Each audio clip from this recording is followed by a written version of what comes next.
Kronologi peminta sumbangan bangun masjid di Ogan Komering Ilir tewas ditabrak truk, rekannya kritis, sopir kabur. Kronologi, seorang wanita peminta sumbangan masjid di Ogan Komering Ilir ditabrak truk pada Kamis 3 Februari 2022.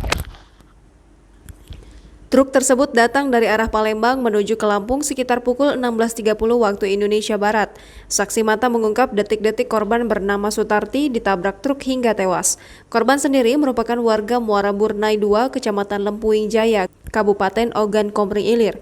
Ia tewas tertabrak truk saat sedang mengumpulkan amal jariah di Jalan Lintas Timur Sumatera, di mana uang yang terkumpul untuk pembangunan masjid. Diceritakan kejadian bermula saat mobil truk menyalip mobil yang ada di depannya. Tiba-tiba tepat di depannya ada dua orang berdiri di tengah jalan dan sedang meminta sumbangan. Pasca kejadian, kendaraan tersebut kabur melarikan diri. Terpisah, Kades Muara Burnai 2, F. Tiadi membenarkan jika kejadian itu terjadi di wilayahnya di Dusun 5 dekat Pasar Jahe. Atas kejadian tersebut, seorang wanita meninggal dunia dan seorang pria dalam keadaan kritis dan dibawa ke RSUD Kayu Agung. Dengan adanya kejadian itu, F. Tiadi akan kembali mengimbau kepada warganya untuk jangan lagi meminta sumbangan di jalan, karena itu sangat membahayakan. Jangan lupa subscribe, share, komen, dan like ya.